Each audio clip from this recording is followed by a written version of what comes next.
There's a saying among truckers, white line fever.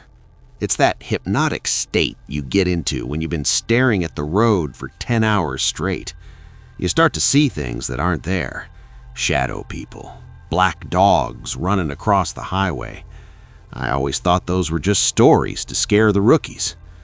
My name is Jackson. I've been driving long haul for 15 years. I thought I had seen it all. But on a rainy night in Arizona, I saw something that made me start carrying a pistol in my glove box. It was 2:30 a.m. I was hauling a load of electronics from LA to Albuquerque. I was pushing my logbook limits and my eyes were burning. I needed to pull over. I saw a sign for a rest area. It wasn't one of the big Bright Loves or Flying J truck stops. It was one of those old state-run rest areas. No gas station, no vending machines, just a concrete block with bathrooms and a few parking spots. I pulled in. The lot was pitch black. The streetlights were all busted. There was only one other vehicle there, a beat-up sedan parked way in the back corner. I parked the rig, set the air brakes, and pulled the curtains across the sleeper cab windows. I crawled into the bunk, ready to pass out. I had been asleep for maybe 20 minutes when a sound woke me up. I sat up, groggy. I checked my watch. 3 a.m. "Who's there?" I called out. "Please!" a voice yelled back. It was a woman. She sounded young and terrified.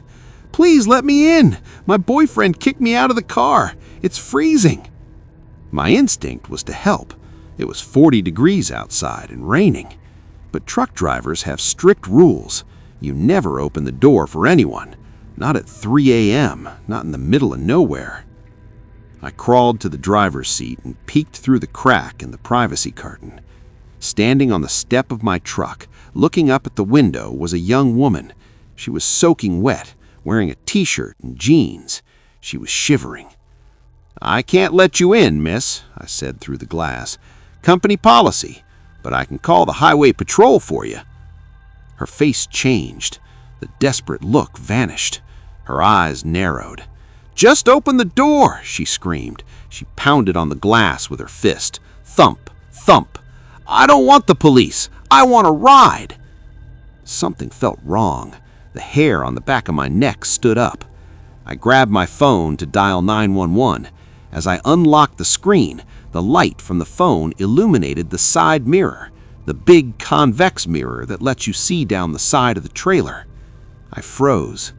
The woman was banging on my door, distracting me. But in the mirror, I saw movement at the back of my truck.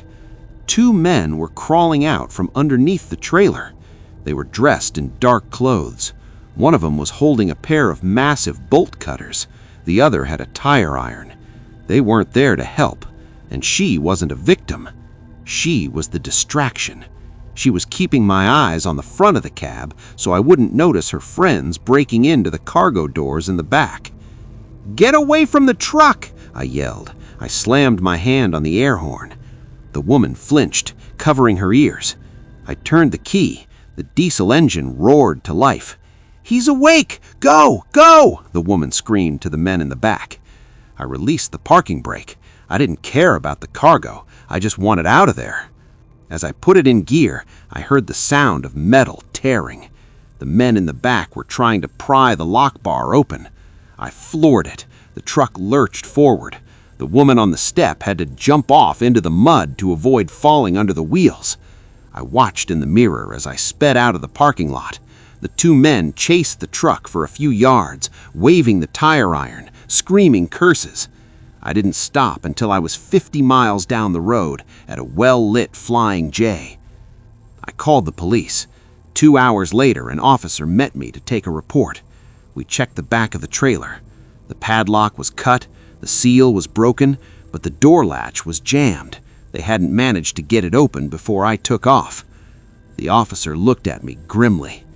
"You're lucky you didn't open that door, Jackson." "Why? They were just after the cargo, right?" "Maybe," the officer said, "but we found that sedan back at the rest stop.